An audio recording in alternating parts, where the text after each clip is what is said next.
વાત કરીશું રાજકોટની કે જ્યાં તંત્રની વધુ એક શરમજનક બેદરકારી સામે આવી છે। એક બાજુ દર્દીઓ પીડાઈ રહ્યા છે, તેમને સમયસર દવા નથી મળતી અને બીજી બાજુ આજ તેમને જે દવા મળવી જોઈએ તે પલળતી હતી। દવાઓનો નાશ થઈ રહ્યો હતો।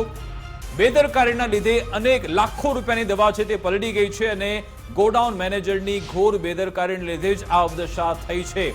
ગુજરાત મેડિકલ સર્વિસ કોર્પોરેશનનું આ ગોડાઉન છે કે જે સરકારી હોસ્પિટલ સુધી દવાનો જથ્થો મોકલે છે અને આ જ ગુજરાત મેડિકલ સર્વિસ કોર્પોરેશન જે મુફદ્દલ કે જેની સામે 2023માં ઓગસ્ટ 2023માં ગાંધીનગરથી ટીમ પહોંચી હતી કે અહીંયાથી એવી ગાલમેલ થઈ રહી છે કે સીધી સરકારી હોસ્પિટલમાં દવા ન જાય પરંતુ ખાનગી વિક્રેતાને ત્યાં દવા જતી હતી, એટલે આ બધી તપાસ થઈ જ રહી હતી। તેની વચ્ચે આ મામલો બહાર આવ્યો। વિકાસ, જ્યારે તમે જાઓ ત્યાં જે દર્દીઓ છે, જે ગરીબ અને મધ્યમ વર્ગના દર્દીઓ સિવિલ હોસ્પિટલમાં જતા હોય છે, એમને પૂછો કે તમે દવા લેવા જાઓ છો તો ત્યાં શું જવાબ મળે છે? ઘણી બધી દવાઓ એમને મળતી નથી। ત્યાં જ એનો જે મળતીઓ કે વચેટીઓ બેઠો એ કહે છે કે ભાઈ, અને તમે જુઓ કોઈ પણ સિવિલ હોસ્પિટલ હોય એના પ્રાંગણની બહાર થોડે દૂર તમને મેડિકલ સ્ટોર્સ દેખાશે ઘણા બધા, ત્યાં બધી તમને દવા મળી જશે અને અંદર જે કાઉન્ટર છે કે જ્યાં રાહત ભાવે દવાઓ મળવી જોઈએ ત્યાં તમને કહેવામાં આવશે કે આ દવા અહીંયા નથી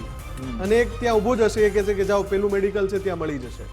આ આખી પ્રક્રિયા એટલા માટે અમે કહીએ છીએ, ઘણા બધા લોકોને ખબર જ છે કે આવું થાય છે, પણ જુઓ તમે રાજકોટમાં શું થઈ રહ્યું છે। આ લાખો રૂપિયાની દવા ખુલ્લામાં મૂકી દીધી અને આ બેદરકારો સામે શું પગલાં લેશો તમે?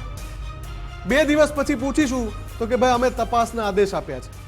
તપાસના આદેશ આપી દે કે સ્ટાન્ડર્ડ, પણ આમાં દીવા જેવું સત્ય છે કે દવાનો જથ્થો પલળી ગયો છે। જેણે દવાનો જથ્થો મંગાવ્યો છે, જે સ્ટોર મેનેજર હશે, 2026માં એક્સપાયર થાય છે દવા, એટલે કે દર્દીને ઉપયોગમાં લઈ શકાતી હતી। એક્સપાયર્ડ દવા હોય તો હજુ એમ થાય, જો કે એ પણ એનો નિકાલનો એક પદ્ધતિ છે, એના નિકાલની એક પદ્ધતિ છે, પણ એ એક્સપાયર્ડ દવા જે આ તમે દ્રશ્યો જોઈ રહ્યા છો એમાં અમારા સંવાદદાતાએ પોતે ચેક કર્યું છે, 2026ની એક્સપાયરી વાળી દવા છે, એટલે કે દર્દીને આપી શકાય એવી દવા છે અને આવી રીતે ખુલ્લામાં મૂકી દીધી। ગુજરાત મેડિકલ સર્વિસીસ જે કોર્પોરેશન છે, એ આરોગ્ય મંત્રી ઋષિકેશભાઈએ પણ જોવું પડશે કે આ રીતે આવું કેટલું ચાલી રહ્યું છે। જ્યાં જ્યાં મીડિયા પહોંચે છે ગરીબ પરિવારો એટલે જ હેરાન થાય છે, કારણ કે કદાચ તેમને જો સિવિલ હોસ્પિટલમાં આ દવા ન મળે પછી તેમને ના છૂટકે બહાર જવું પડે, કદાચ તેમની પાસે પૈસા ન હોય તો દવા લેવાનું પણ તે ટાળતા હોય છે કે જવા દો કે આટલા પૈસા આપણી પાસે છે નહીં, અને પછી તે બીમાર થાય છે, તેમની બીમારી વધતી જાય છે અને કેટલાક કિસ્સામાં તેમનું મોત પણ થાય છે।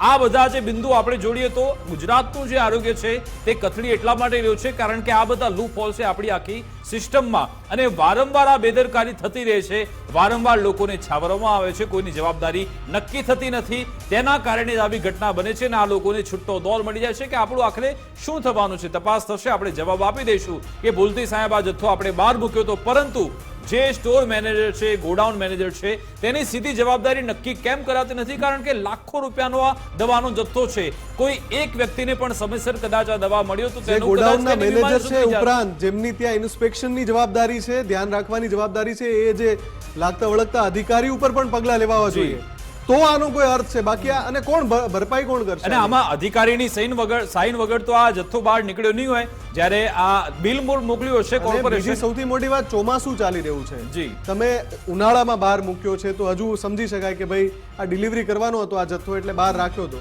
ચોમાસું છે, તમને ખબર છે કે આગાહી છે કે 8 દિવસ 7 દિવસ સતત વરસાદ પડવાનો છે અને આ રીતે તમે ખુલ્લામાં દવાનો આવો ઘણો બધો જથ્થો પલળી પણ ગયો છે, કદાચ એ મીડિયા સમક્ષ આવ્યું પણ નહીં હોય, પરંતુ હવે આશા રાખીએ કે આ મામલો સામે આવ્યો છે, લાગતા વળગતાને તમે દોષી ઠેરવો, તેની સામે કાર્યવાહી કરો। હવે